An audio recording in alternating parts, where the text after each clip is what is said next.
आज स्वाति के हाथों में मेहंदी लग रही है। स्वाति के पापा ने बहुत ही नज़दीकी मेहमान और रिश्तेदारों को बुलाया था, जिनकी उपस्थिति में वो स्वाति की शादी कर रहे थे। साथ ही मेहमानों के आवभगत में भी लगे हैं। स्वाति की माँ मंजुलता आंखों में खुशी के आंसू लिए शादी की हर रस्म को बड़े चाव से कर रही थी और कुछ रस्म खुद भी कर रही थी। स्वाति की छोटी बहन प्रीति अपने पति के साथ स्वाति की शादी की तैयारियों में व्यस्त थी। उधर उसके छोटे भाई और उसकी पत्नी ने बाकी कामों की जिम्मेदारी ले ली थी। इधर स्वाति अपने हाथों में लगी मेहंदी को देख रही थी। इस समय स्वाति की कुछ मुँह बोली बहनें सहेली उसे तैयार कर रही थी, लेकिन उसका ध्यान कहीं और था। उसकी आंखें हाथों में बनी मेहंदी को देखते हुए वर्तमान से अतीत में कब चली गई उसका भान उसे नहीं हुआ। 10 जनवरी 2015 की वो तारीख वो कभी भुला ही नहीं पाई। इसी दिन राजेश के परिवार और खुद राजेश उसे देखने के लिए आए थे।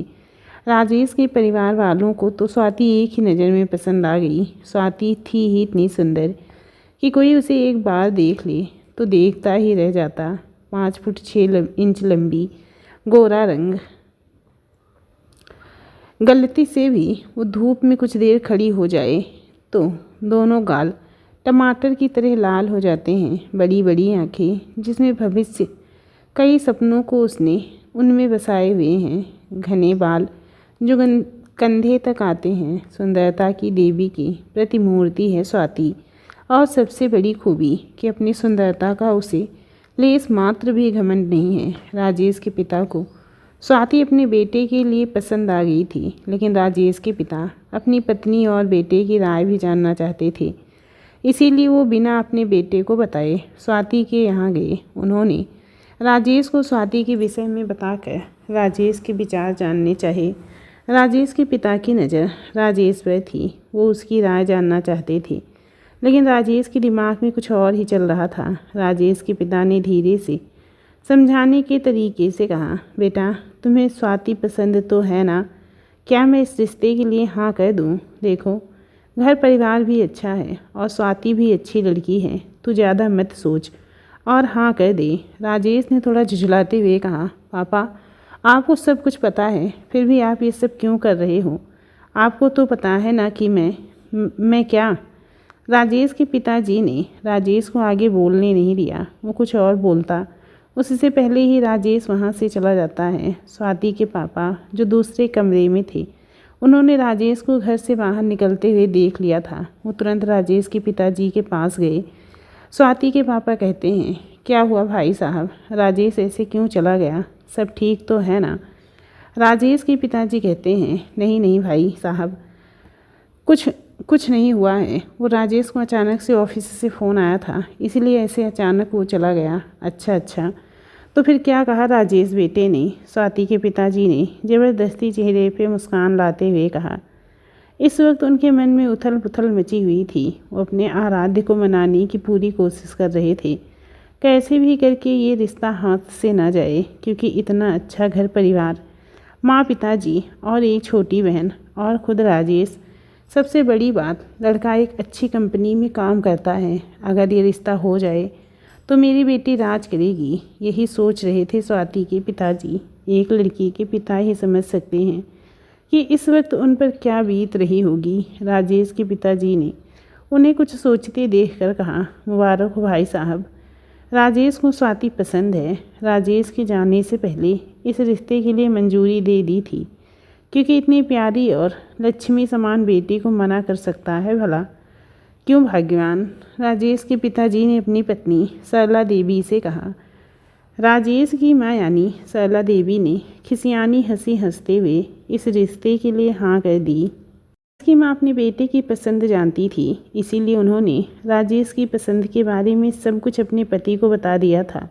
गोपाल जी को आधुनिकता में रची बसी लड़की पसंद नहीं थी। वो अपने इकलौते बेटे के लिए संस्कारित लड़की चाहते थे, जो आधुनिक होने के साथ साथ अपने संस्कारों को भी मानी।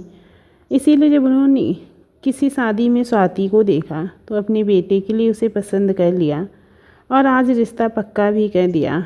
गोपाल प्रसाद जी एक शब्द एक सभ्य और संस्कारी पुरुष थे, इसीलिए उन्होंने अपने बेटे के लिए स्वाति को पसंद किया।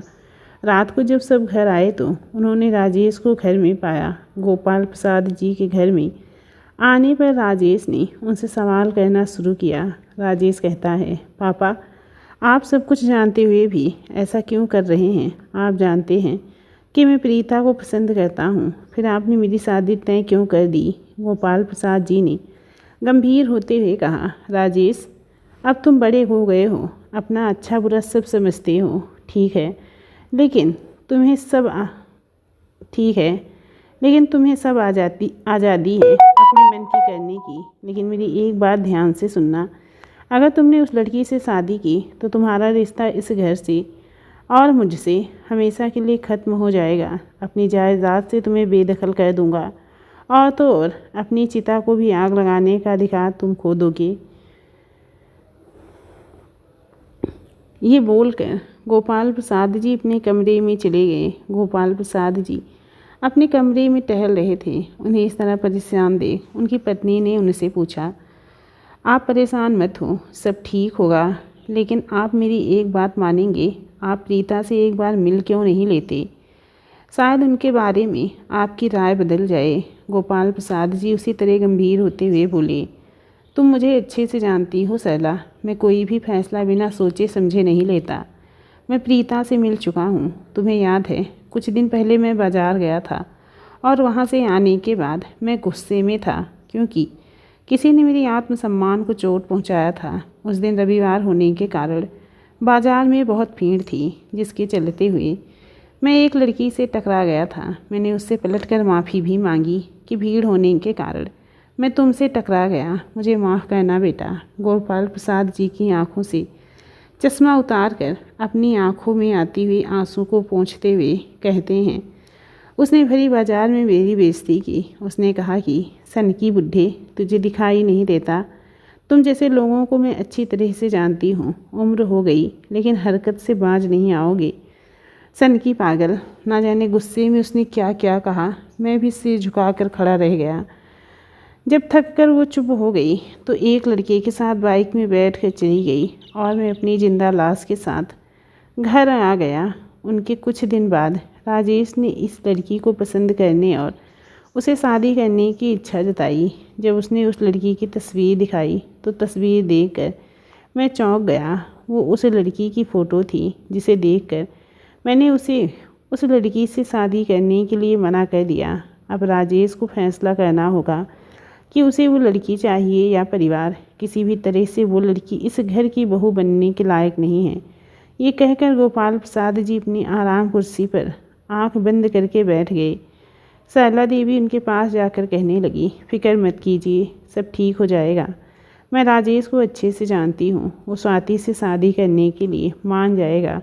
अगले दिन राजेश ने स्वाति से शादी करने के लिए हाँ कह दी। गोपाल प्रसाद जी को आश्चर्य हुआ कि राजेश इतनी जल्दी शादी के लिए मान कैसे गया। एक रात में ऐसा क्या हो गया जो ये इतना बदल गया। लेकिन जो भी हो, अगर इसने शादी के लिए हाँ कर दी है तो अब मुझे देर नहीं करनी चाहिए।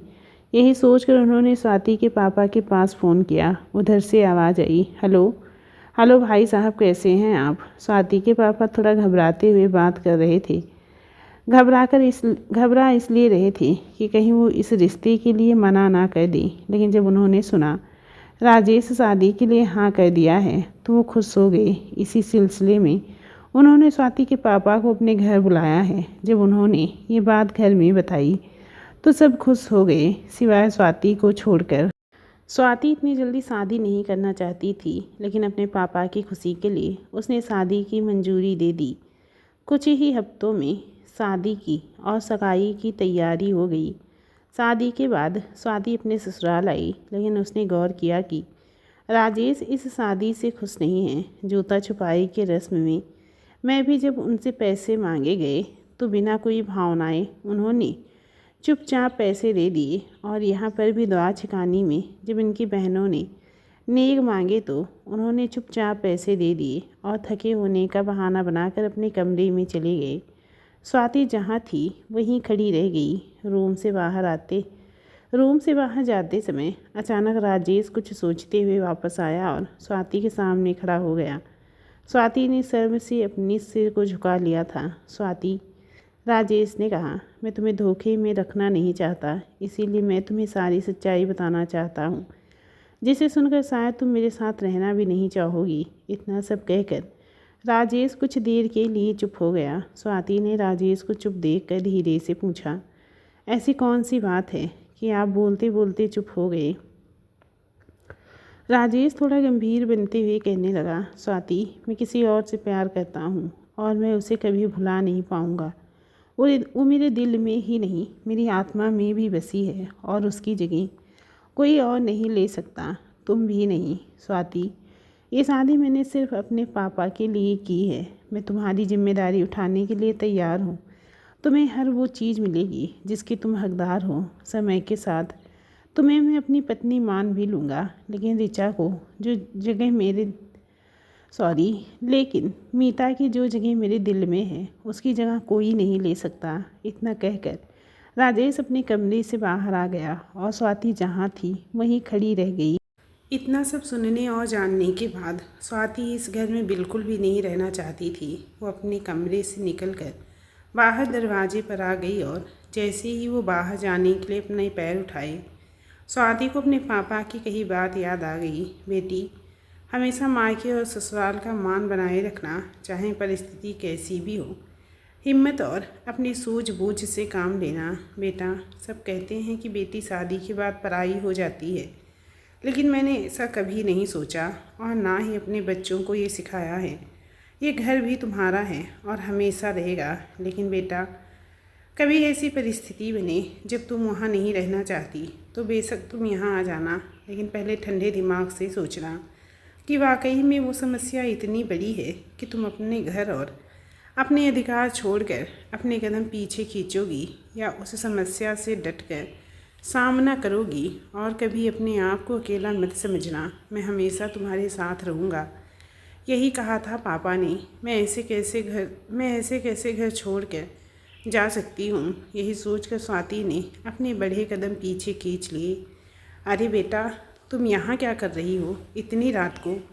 गोपाल प्रसाद जी ने स्वाति से पूछा। बाबूजी, वो मैं ऐसे ही, यही बोलकर वो चुप हो गई। गोपाल प्रसाद जी कहते हैं, जाओ बेटा, जाकर आराम करो, बहुत थक गई होगी। जी बाबूजी, कहकर स्वाति अपने कमरे में चली गई। उसकी आंखों से नींद कोसों दूर थी। सुबह सुबह किसी के दरवाज़ा खटखटाने से उसकी नींद खुली। वहीं दीवार पर लगी घड़ी को देखा तो जल्दी से उठकर बैठ गई। सुबह के 8 बज रहे थे। स्वाति ने जल्दी से जाकर दरवाज़ा खोला तो सामने अपनी सास को देखकर सिर पर पल्लू रख के उनके पैर छुए। स्वाति की सास ने ऊपर से नीचे तक अपनी नई नवीली बहू को देखकर राजेश के बारे में पूछा। जब स्वाति ने बताया कि राजेश कल रात से घर नहीं आए हैं, जिसे सुनकर सरला देवी स्वाति को तैयार होकर आने को कहकर वहाँ से चली गई। सरला देवी ने अपने पति को सारी बात बताकर अपना सिर पकड़कर बैठ गई और आंख में आंसू लाते हुए कहा, देखा आपकी जिद करने का नतीजा। पता नहीं रात भर मेरा बेटा कहाँ भटक रहा होगा। गोपाल प्रसाद जी अपनी पत्नी की बातों पे ध्यान ना देकर सिर्फ यही सोच रहे थे कि बेचारी स्वाति पे क्या बीत रही होगी। यही सोचकर वो स्वाति को समझाने जा रहे थे, तभी सामने से राजेश आता हुआ दिखाई दिया। गोपाल प्रसाद जी ने राजेश से पूछने लगे कि वो रात भर कहाँ था। राजेश कहता है, मैं अपने किसी दोस्त के साथ था। लापरवाही से जवाब देते हुए राजेश ने कहा और वहाँ से चला गया। अब तो आए दिन राजेश अपने पिताजी के साथ तू मैं भी हो जाती थी। उसकी माँ के हस्तक्षेप करने पर ही राजेश चुप होता और गुस्से से वहाँ से चला जाता। ऐसे ही समय बीत रहा था। साल भर हो गए स्वाति और राजेश की शादी को। स्वाति को लगता था कि वो ऋचा को भूल गए होंगे, लेकिन ये स्वाति की गलतफहमी थी। एक दिन स्वाति ने राजेश को किसी से फ़ोन पे बात करते देखा और जब राजेश फ़ोन कट करके बाहर जाते देखा तो राजेश का पीछा करने लगी। राजेश का पीछा कर वो एक होटल मून में पहुंची और जब उसने राजेश को एक लड़की के साथ रूम में जाते हुए देखा तो स्वाति समझ गई कि राजेश अब तक ऋचा को भूल नहीं पाया है। एक औरत सब कुछ सहन कर सकती है, लेकिन किसी और को अपने पति के साथ नहीं देख सकती। किसी तरह घर आकर स्वाति ने अपने आप को संभाला और राजेश के घर आने पर उसे बात कर समझाना चाहा। राजेश ने उस पर हाथ उठा दिया, ये कहकर कि अब तो मेरा पीछा करने लगी। अब जब तुझे पता चल ही गया है तो इन सब की आदत डाल ले, यही तेरे लिए अच्छा होगा। जब स्वाति ने ये सब मानने से इनकार किया तो राजेश ने गाली देते हुए उस पर हाथ उठा दिया। साली, मुझसे ज़बान लड़ाती है। तड़ाक, 1 2 3, पता नहीं कितने थप्पड़ मारा राजेश ने। राजेश के मारने से स्वाति सामने के ड्रेसिंग से टकरा गई। उसके सिर और होंठों से खून निकल आया था। स्वाति को बेहोशी छाने लगी थी और वो बेहोशी की हालत में देख राजेश ने उसके मांग का सिंदूर पोंछकर उसके गले का मंगलसूत्र निकाल कर ये कहते हुए वहाँ से चला गया कि आज से तू मेरे लिए मर गई। आज के बाद तू विधवा की तरह ज़िंदगी जिएगी। आज के बाद मैं तेरे लिए मर गया। आज के बाद तू विधवा की ज़िंदगी जिएगी। राजेश ने घर की अलमारी से कुछ ज़रूरी कागजात निकाल कर अपने सामान के साथ हमेशा के लिए वो घर छोड़कर ऋचा के पास चला गया। जिस समय ये सब हुआ, स्वाति के सास ससुर किसी रिश्तेदार के यहाँ पूजा में गए थे और प्राची अपने फ्रेंड के घर गई हुई थी। कुछ समय बाद जब स्वाति के सास ससुर घर वापस आए और उन्होंने घर खुला देखकर किसी अनहोनी की आशंका से जल्दी घर में दाखिल हुए, स्वाति के रूम में जाकर देखा तो उनकी चीख निकल गई। स्वाति नीचे ज़मीन पर बेहोश पड़ी हुई थी और उसके होंठ और सर से खून निकल रहा था। स्वाति को बेहोशी की हालत में जल्दी ही अस्पताल ले जाया गया, जहां डॉक्टरों ने बहुत से जांच करके स्वाति को 2 दिन के लिए अस्पताल में ये कहकर भर्ती किया गया कि खून ज़्यादा बहने की वजह से इन्हें कुछ दिन अस्पताल में रखना पड़ेगा। डॉक्टर कहते हैं, इनके पति कहाँ हैं और ये चोट इनको कैसे लगी? देखिए अंकल, मैं आपको बहुत पहले से जानता हूँ और आपकी फैमिली को भी, लेकिन आज भाभी जी की हालत देख के लग रहा है कि इन्हें बहुत मारा गया है, जो कि बिल्कुल गलत है, और वो भी इस हालत में जब वो माँ बनने वाली हैं। ये कानूनन अपराध है, ये तो आप जानते हैं। मैंने पुलिस को अभी तक कुछ नहीं बताया है, लेकिन मैं ये नहीं कह सकता कि ये सब जानकर स्वाति राजेश के खिलाफ केस दर्ज ना करे। गोपाल प्रसाद जी ने कहा, इतनी गिरी हुई हरकत करने वाले को पुलिस के हवाले कर देना चाहिए, चाहे वो मेरा बेटा ही क्यों ना हो। सब घर वाले स्वाति के होश में आने का इंतज़ार करने लगे। गोपाल प्रसाद जी ने अपनी पत्नी के खिलाफ जाकर अपने बेटे के खिलाफ घरेलू हिंसा के तहत रिपोर्ट दर्ज करवाई। अब पुलिस वालों को भी स्वाति का बयान लेना था। वो भी स्वाति के होश में आने का इंतज़ार करने लगे। स्वाति को पूरे 5 घंटे बाद होश आया। होश में आने पर पुलिस वाले सबसे पहले स्वाति के पास गए उसका बयान लेने के लिए। आधे घंटे बाद पुलिस कमरे से निकलते हुए बड़बड़ा रही थी, इन्हीं लोगों की वजह से अपराधी छूट जाते हैं। जब बयान देने की बारी आई तो झूठ कह रहे हैं, कल कुछ हो गया तो यही लोग पुलिस वाले को बदनाम करेंगे। खाली पीली टाइम बर्बाद कर दिया। तभी इंस्पेक्टर के पास फ़ोन आता है कि घड़ी चौक के पास ज़बरदस्त एक्सीडेंट हुआ है। खड़ी कार को एक अनियंत्रित मेटाडोर ने कुचल दिया। उसमें बैठे एक लड़की और एक शख्स की तत्काल मौत हो गई है। खबर मिलते ही इंस्पेक्टर घटना वाली जगह चले गए। पुलिस के जाते ही स्वाति के माता पिता अस्पताल आते हैं और स्वाति की हालत देख और स्वाति को अपने माँ पिताजी को देख उनकी आंखों में आंसू बह निकले। स्वाति की माँ ने स्वाति की उजड़ी मांग की तरफ देखा और उसके सूने गले को देख रो पड़ी। तभी गोपाल प्रसाद जी के पास किसी का फ़ोन आता है, जिसे सुनकर गोपाल प्रसाद जी के हाथ से छड़ी छूट जाती है और वो गिर रहे होते हैं, जिन्हें स्वाति के पिताजी संभाल लेते हैं। उनके हाथ से मोबाइल छूटकर ज़मीन पे गिर गया, जिसे स्वाति के पापा ने उठा लिया। अभी भी फ़ोन से आवाज़ें आ रही थी। हेलो, आप सुन रहे हैं ना सर? आप जल्दी से सिटी हॉस्पिटल पहुँचें और लाश की शिनाख्त करें, तभी आगे की कार्रवाई की जाएगी। ये बोलकर उधर से फ़ोन कट गया। ये सुनकर स्वाति के पापा ने किसी तरह गोपाल प्रसाद जी को सहारा देकर उठाया और उन्हें सिटी हॉस्पिटल लेकर गए। लाश की पहचान कर ली गई। मरने वाला शख्स राजेश था और उसके साथ में जो लड़की थी वो ऋचा थी। गोपाल प्रसाद जी के घर में कोहराम मच गया। सरला देवी और उनकी बेटी बार बार बेहोश होती जा रही थी।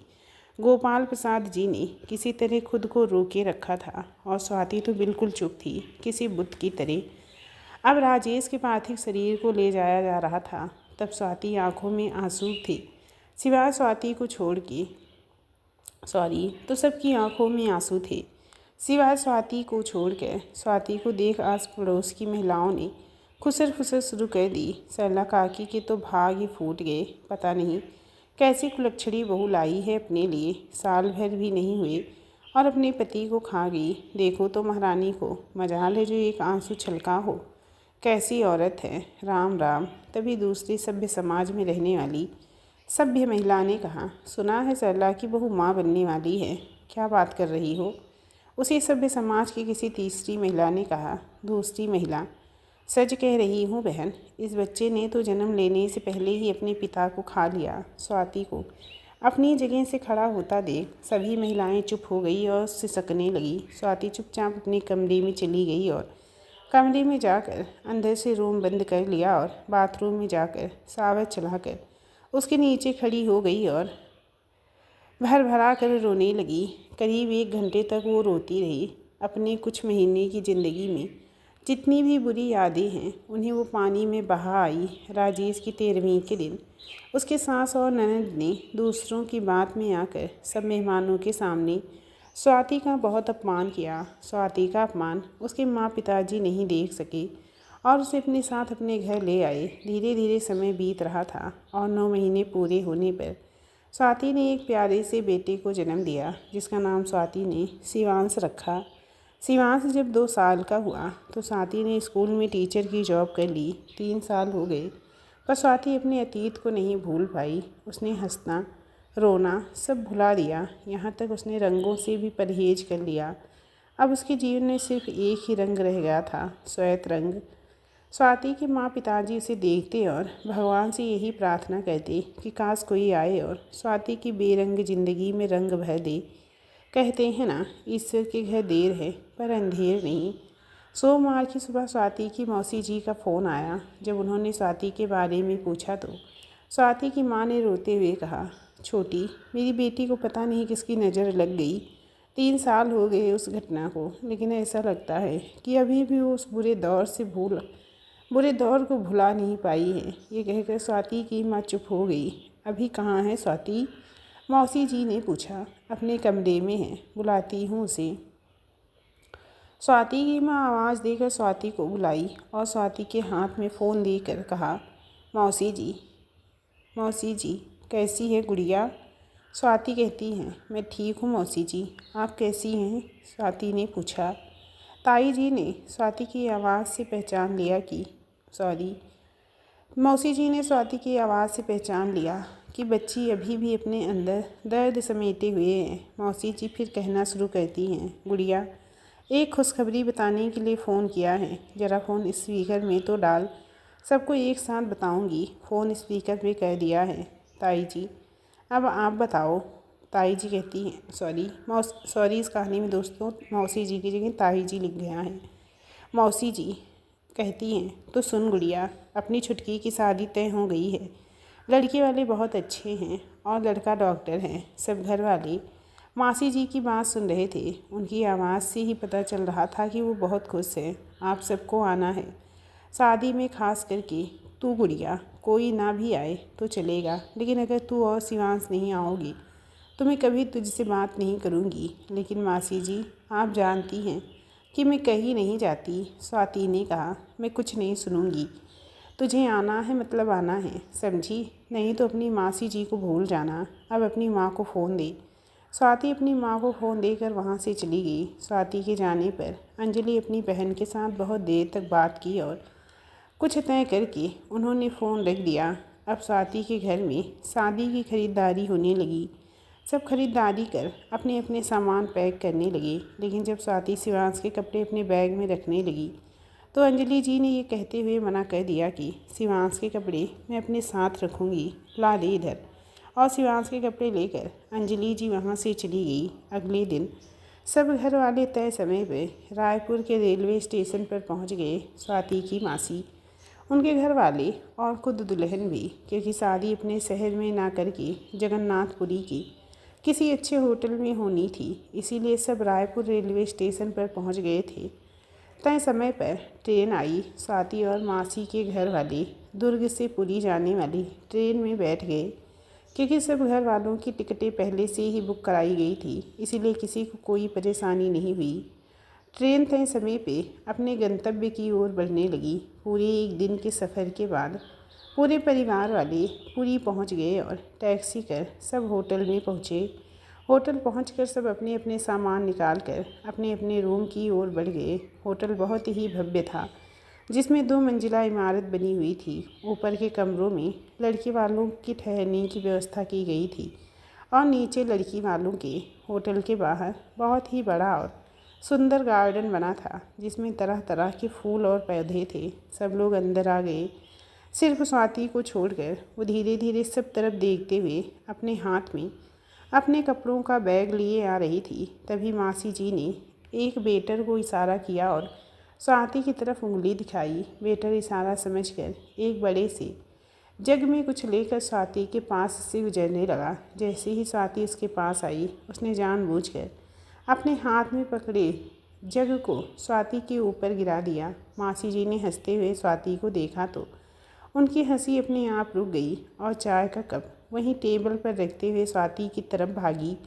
स्वाति अपने हाथों से अपना चेहरा ढक कर खड़ी थी। स्वाति ने जब अपनी आंखें खोल कर देखा तो अपने आप को हल्दी वाले पानी में पूरी तरह से भीगा हुआ पाया। उसकी आंखों में आंसू बह निकले। वो किसी को कुछ ना कहकर अपनी छोटी बहन के साथ उसके कमरे की तरफ चली गई।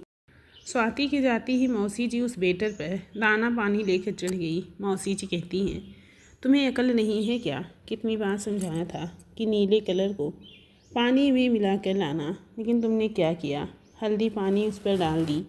पता नहीं मेरी बच्ची पे क्या बीत रही होगी। बेटर ने माफ़ी मांगकर वहाँ से खिसकने में ही अपनी भलाई समझी और वहाँ से चला गया। स्वाति की माँ ने किसी तरह अपनी बहन को शांत कराकर दोनों स्वाति के पास चली गई।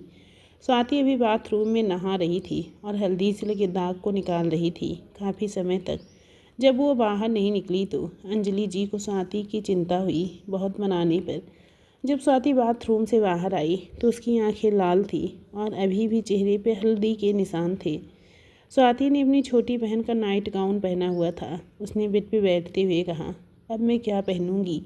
मौसी, मेरे सारे कपड़े पे हल्दी के रंग लग गए हैं। ये बोलकर स्वाति रोने लग जाती है। स्वाति की मौसी उसे समझाते हुए कहती हैं कि बेटा, जो हुआ उसे भूल जा। मेरे पास कुछ कपड़े हैं जो बिल्कुल हल्के कलर के हैं और तुम्हारे नाप के भी हैं। तुम चाहो तो उसे पहन सकती हो, क्योंकि मार्केट में सफ़ेद कलर के सूट या साड़ी इतनी जल्दी नहीं मिल सकती, और अगर मिल भी जाएं तो उनमें बहुत से काम कराने पड़ेंगे। तुम्हें एडजस्ट करना पड़ेगा गुड़िया। स्वाति की मौसी स्वाति को बहुत प्यार से समझा रही थी, जिसे स्वाति चुपचाप सुन रही थी। स्वाति की मौसी ने स्वाति के लिए कपड़े भिजवाए, जिसमें अधिकतर लॉन्ग घेरेदार सूट थे। हल्के गुलाबी क्रीम कलर और बहुत से हल्के कलर की साड़ी और सूट थे। स्वाति जब तैयार होकर हल्के नीले कलर की सूट पहनकर और खुले बालों में क्लेचर और माथे पे काली मगर छोटी बिंदी लगाकर बाहर आई तो देखने वाले देखते रह गए। जिस समय वेटर ने स्वाति के ऊपर हल्दी वाला पानी गिराया था, उस समय छत के दूसरे माले पर जहाँ लड़के वाले ठहरे थे, उन्हीं में से एक जोड़ी नज़रें स्वाति को बहुत ध्यान से देख रही थी। तभी किसी दूसरे शख्स ने पीछे से उसके कंधे पे हाथ रख कर कहा, इतनी देर से क्या देख रहा है भाई? कुछ नहीं भाई, स्वाति को देखने वाले शख्स ने हड़बड़ाहट भरे स्वर में कहा, जैसे किसी ने इसकी चोरी पकड़ ली हो। अरे, हमें भी तो पता चले कि डॉक्टर साहब की नज़र किसे ताड़ रही है। वो तो अच्छा हुआ कि सौरभ के देखने से पहले ही स्वाति वहाँ से जा चुकी थी। रवि और सौरभ दोनों बहुत अच्छे दोस्त हैं। रवि की आंखें ही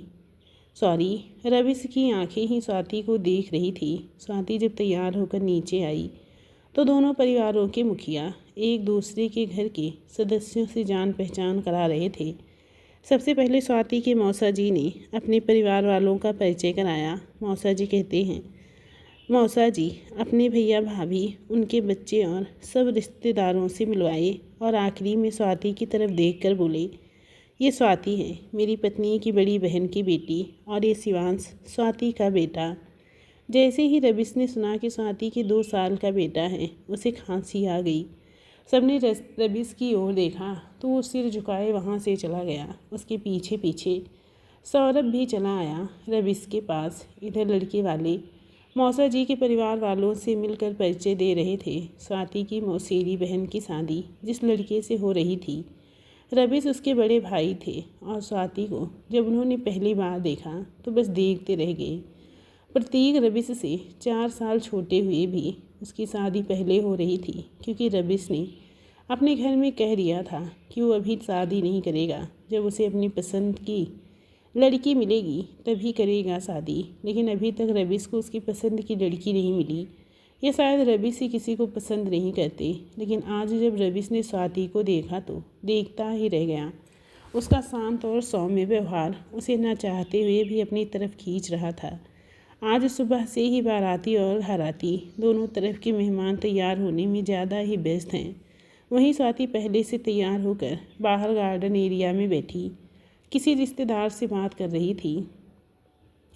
तभी 2 साल का शिवांश उनके पास आकर मस्ती करने लगा और ये कहकर कि मम्मा आप मुझे पकड़ो कहकर शिवांश गार्डन एरिया में दौड़ने लगा।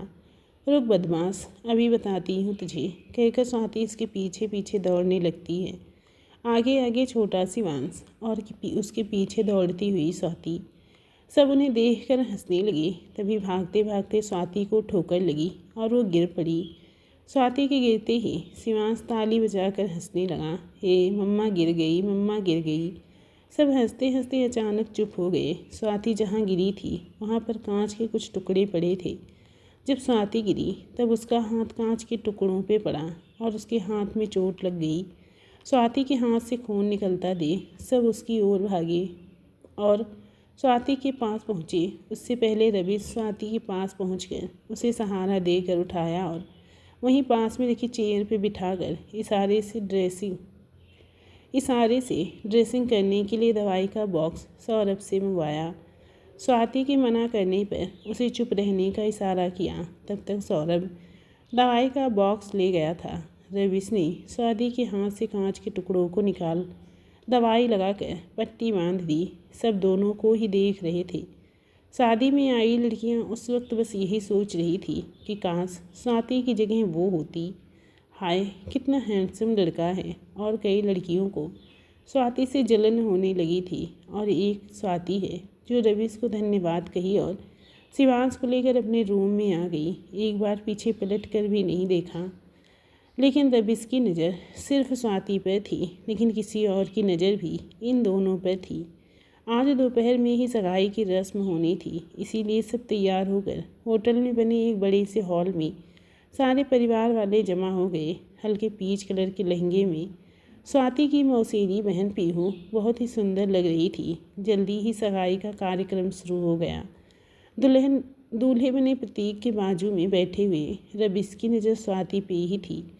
स्वाति को यूं देखते हुए उसकी छोटी बहन ने देख लिया और सौरभ को कोहनी मारी। सौरभ रबिश के पास जाकर उसके कान में कहा, अबे मुंह तो बंद कर ले, पता नहीं कितनी सारी मक्खियों ने तेरे मुंह में घुसकर आत्महत्या कर ली होगी। रबिश ने देखा कि सब उसे ही देखकर हंस रहे हैं तो उसने अपना सिर झुका लिया। सगाई की रस्म होने पर प्रतीक के घर वाले और पीहू के घर वाले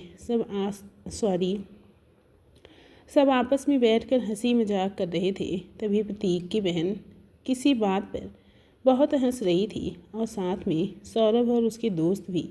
उनको ऐसे हंसने पर पीहू ने प्रतीक से सबके हंसने का कारण पूछा तो प्रतीक ने हंसते हुए कहा, सब रबिश भैया का मजाक उड़ा रहे हैं। पता है एक बार हम सब भाई बहन किसी रिसेप्शन में गए थे, साथ में हमारे पेरेंट्स भी थे। हम सब ऐसे ही बात कर रहे थे कि भैया के कॉलेज में पढ़ने वाली एक लड़की ने भैया को पहचान लिया और सबके सामने उन्हें गाना गाने को बोला। भैया के मना करने के बाद भी वो लड़की जब नहीं मानी तो भैया ने माइक पकड़कर जो गाना गाया, गाना नहीं गाया, माइक पकड़ के चिल्लाने लगे, अरे छोटी कौन सा गाना था वो। रवि की बहन और उसके बाकी के कजिन एक साथ गाने लगे, अखिया नु अखिया चलैन दे मरन दे। सॉरी दोस्तों, ये गाना जो है पंजाबी में है, सो मैं बोल नहीं पा रही हूँ।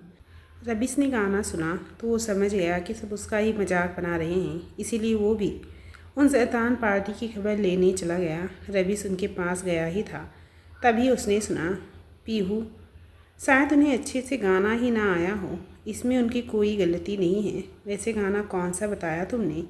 ऐसा कहकर स्वाति हंसने लगी। उसे इस तरह हंसते हुए देखकर उसकी माँ भी बहुत खुश थी। स्वाति को हंसता देख रबिश स्टेज पे चढ़कर माइक हाथ में लिया और एक पंजाबी सॉन्ग गाने लगा। नैना नैना अखियां नू अखियां चा रहन दे, मंदरियां नू सा लैन दे।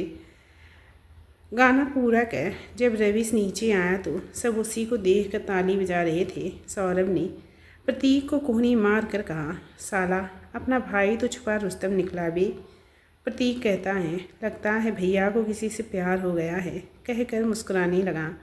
सगाई की रस्म और मेहमानों के खाना खाते हुए शाम हो गई। स्वाति ने भी शिवांश को खाना खिलाकर अपनी माँ के पास सुला दिया और खुद कपड़े बदल कर होटल से बाहर थोड़ी दूर चल के रोड पार कर समुद्र किनारे जाकर एक जगह बैठ गई। समुद्र की लहरों से आती हुई आवाज़ उसे सुकून दे रही थी। शादी में आए बहुत से मेहमान इस वक्त समुद्र किनारे टहल रहे थे। स्वाति वहीं बैठकर आज सुबह की घटना के बारे में सोच ही रही थी कि उसे जानी पहचानी सी आवाज़ सुनाई दी।